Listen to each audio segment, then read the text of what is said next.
പടം വേറെ level bro. അത് എന്തായാലും അഭിനയിക്കൂല, അത്രേ ഉള്ളൂ. പിന്നെ കണ്ടില്ലേ, ലീക്കായാലും എല്ലാരും കണ്ട പടത്തിന് ഇത്രയും തിയേറ്റർ ക്രൗഡ് വരണമെങ്കിൽ അത് ഒരാൾക്കേ പറ്റുള്ളൂ. ഇനി ആർക്ക് ഇനി പറ്റുന്നുള്ളൊരു ഇതില്ല, പറ്റൂല. എന്ന് വെച്ചാൽ ആ ഒരു എമോഷൻസ്, ആ ഒരു ഫീലിങ്സ് ഈ ഒരു നടനില്ലാതെ ഇനി ഒരു നടനും അതിൻ്റെ ഒരിക്കലും കിട്ടത്തില്ല. അത് CM നമ്മൾ കണ്ടില്ലേ, ഇപ്പോൾ ഡൽഹിയിലെ പ്രശ്നത്തിന് തന്നെ കണ്ടില്ലേ. അടുത്ത PM ആരെന്നാണ് ചോദിച്ചപ്പോൾ എല്ലാവരും ദളപതി എന്നല്ലേ പറയണം. അത് ഫിലിം സ്റ്റോറി അല്ല, അത് റിയൽ സ്റ്റോറിയാണ്. പിന്നെ ഈ പടത്തിൻ്റെ മെസ്സേജ് തന്നെ കണ്ടിട്ടില്ലേ, ഇന്നത്തെ ഈ നാട്ടിൽ നടക്കുന്ന പ്രശ്നങ്ങളും കാര്യങ്ങളും ചർച്ച പൊളിക്കണം എന്ന് വെച്ചാൽ ജനാധിപത്യം, അതിനത്രേ ഉള്ളൂ. അത് വേറെ ഇനി വാക്കുകളില്ല. അത് ജനനായകന് മാത്രം, അത് ദളപതിക്ക് മാത്രമേ ഉള്ളൂ. ഇനി വേറെ അതിന് ഒരു മാറ്റവും ഇല്ല. ആർക്കും ഇങ്ങനെ വരണമെങ്കിൽ അത് പയ്യനെ കൊണ്ടേ പറ്റൂ. സത്യം പറയാൻ ഇതുപോലെ വേറെ ഒരു നടനും പറ്റൂല. 1.5 കോടി ജനങ്ങൾ കണ്ടെന്ന് പറഞ്ഞ സിനിമയാണ്. പക്ഷെ ഒരു രക്ഷയില്ല. പക്ഷെ അഭിനയം നിർത്തണം എന്ന് പറഞ്ഞപ്പോൾ ഒരു വല്ലാത്തൊരു വിഷമമാണ്. നമ്മളെ അറിയാലോ, നമ്മുടെ കേരളത്തിലെ ഫിലിം ഇൻഡസ്ട്രിയിൽ തന്നെ ഈ SL തിയേറ്ററിൽ തന്നെ ഏറ്റവും കൂടുതൽ ഫ്ലെക്സും അല്ലെങ്കിൽ കളക്ഷനും റെക്കോർഡ് അടിച്ചിട്ടുള്ളത് വിജയുടെ പടത്തിന് മാത്രമേ ഉള്ളൂ. ദളപതിക്ക് മാത്രമേ ഉള്ളൂ അതിൻ്റെ റെക്കോർഡ്, എന്നും. ഇനി അതിനൊരു മാറ്റവും ഇല്ല ബ്രോ. എന്താണോ പക്കാ ദളപതി പടം അത്രേ ഉള്ളൂ. അല്ല, സെറ്റ് സിനിമയായിരുന്നു. ലൈഫിൽ കണ്ടതിൽ വെച്ച് ഏറ്റവും നല്ല സിനിമയായിരുന്നു. തൂക്കി കണ്ട് കൊള്ളാം, ക്ലൈമാക്സ് കൊള്ളായത്, നല്ല ഇത് കൊള്ളായിരുന്നു ബ്രോ, അടിപൊളിയായിരുന്നു. സൂപ്പർ പടം, അടിപൊളി പടം. ഒന്നും പറയാനില്ല. ആകെ ഒരു VFXൻ്റെ ഒരു ചെറിയ പ്രശ്നം, ബാക്കിയെല്ലാം അടിപൊളിയാണ്. പടം സെറ്റാണ്, ഫാമിലി വാച്ചാണ്, മസ്റ്റ് വാച്ച് പടമാണ്.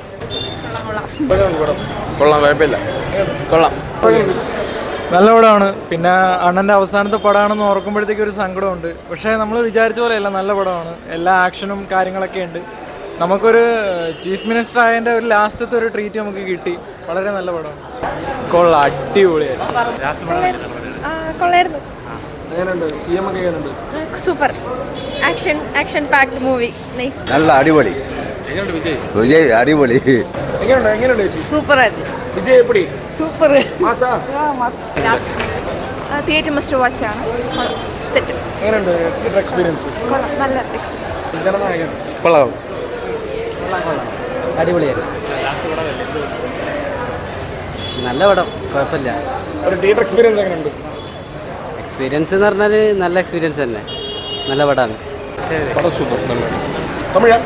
തമിഴ് நல்லா இருக்கு, நல்லா இருக்கு. അങ്ങനെ വിജയുടെ പെർഫോമൻസ് ഒക്കെ எப்படி இருக்கு? நல்லா இருக்கு, சூப்பரா இருக்கு. படம் நல்லா தான் இருக்கு, நல்லா நடிச்சிருக்காங்க. അടിപൊളിയായിരുന്നു. വിജയ്ക്ക് എങ്ങനെയുണ്ട്? അടിപൊളി, എല്ലാം അടിപൊളി. ഓ ലാസ്റ്റ് ഒക്കെ ഫീലിങ്സ് ആയി. സൂപ്പർ, நல்லா இருந்துச்சு. எல்லாமே நல்லா இருந்துச்சு. லாஸ்ட் எமோஷனல் ஆயிடுச்சு. But super. சூப்பரா இருந்துச்சு. കിടിലൻ പടം. വിജയ് എങ്ങനെയുണ്ട്? വിജയ് കൊള്ളാം, പൊളി. ഒരു മാസ് ആക്ഷൻ. അതെ, മൂവി കുഴപ്പമില്ല, നല്ല. എങ്ങനെയുണ്ട് പടം? ലാസ്റ്റ് പടം സൂപ്പർ. ഇത്ര എക്സ്പെക്ട് ചെയ്തില്ല, അത്ര മോശമൊന്നുമില്ല. എങ്ങനെയുണ്ട് വിജയ്ക്ക് കൊള്ളാം.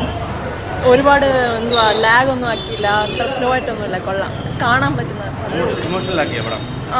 മറ്റേ അനിയത്തിയുടെ ഇത് മാത്രം ഇമോഷണൽ. മറ്റേ ഭഗവന്ത് കേസരിയുടെ ഇതാണെന്ന് പറയുന്നുണ്ട്, പക്ഷേ അത്ര മോശമൊന്നുമില്ല. ലാസ്റ്റ് പടം എല്ലാവർക്കും ഭയങ്കര ഇമോഷണൽ. കണ്ടിരിക്കുക. പടം വന്നിട്ട് വിജയ്ക്ക് വേണ്ടി പടം കാണാം. അടിപൊളി പടം. അങ്ങനെ പടം ആവറേജ് ആണ്, പക്ഷേ വിജയുടെ ലാസ്റ്റ് പടം. അതുകൊണ്ട് നമ്മൾ ജസ്റ്റ് ഒന്ന്, പുള്ളി സിനിമയ്ക്ക് വേണ്ടി ഒരുപാട് ചെയ്തിട്ടുണ്ട്, ഒരുപാട് ഫാൻ ബേസ് ഉള്ള വ്യക്തിയാണ്. അതുകൊണ്ട് ഈ കൊള്ളൂല അങ്ങനെയൊന്നും പറഞ്ഞാൽ ജസ്റ്റ് പുള്ളിക്ക് വേണ്ടി ഒരു അനിരുദ്ധിൻ്റെ മ്യൂസിക് അടിപൊളിയാണ്, ഇരുന്ന് കാണാം. കൊള്ളാം, നല്ല പടം. വിജയുടെ സ്ക്രീൻ പ്രസൻസ് എല്ലാം അടിപൊളിയാണ്. ലാസ്റ്റ് പടമായതുകൊണ്ട് ലാസ്റ്റ് പിന്നെ എമോഷൻ ലാസ്റ്റ് ട്രിബ്യൂട്ട് കൊടുത്തിട്ടുണ്ട്. അതുകൊണ്ട് എല്ലാവരും കാണണം. സെറ്റ് വേണം. കൊള്ളാം. പടം അടിപൊളി, സൂപ്പർ. അടിപൊളി, കുഴപ്പമില്ല. പൊളി. അസേ തലപതി ഫാൻ എനിക്ക് ഇഷ്ടപ്പെട്ടു. പലരും പുറത്തുനിന്ന് അന്ന് പറയാറുണ്ട് അതൊക്കെ അങ്ങനെയാണ് ഇങ്ങനെയാണ് തലപതി റീസെൻറ്റ് രീതിയിലുള്ള. പക്ഷേ പക്ക ഒരു Thalapathy ഫാനായിട്ട് വരുന്നവർക്കാണെങ്കിൽ it is A treat. വേറൊന്നും പറയില്ല, അത്രേ ഉള്ളൂ. ഒരു കാശും കൊള്ളത്തില്ല. അല്ല, ഈ അവഞ്ചേഴ്സ് ഡൂംസ്ഡേ കാണാൻ ആഗ്രഹമുള്ളവർ ഇത് ആദ്യം പോയി കാണണം. പകുതി കഥയെ മനസ്സിലാവും. അത്രയ്ക്കും എന്തൊക്കെയോ സൃഷ്ടിച്ച് വെച്ചിട്ടുണ്ട്. കഥയാണ്, സ്ക്രിപ്റ്റ് ഒട്ടും ലോജിക് ഇല്ലാത്ത കഥയാണ് ആക്ച്വലി. അതിനുള്ള എല്ലാം ചെയ്തു വെച്ചിട്ടുണ്ട്. പിന്നെ പ്രത്യേകം പറയേണ്ട കാര്യം വെച്ചാൽ ഈ സിനിമ ഇപ്പൊ റിലീസായത് എന്തുകൊണ്ട് നന്നായി. മുന്നേ ആണെങ്കിൽ ഇപ്പൊ കിട്ടിയ വോട്ട് പോലും കിട്ടൂലായിരുന്നു.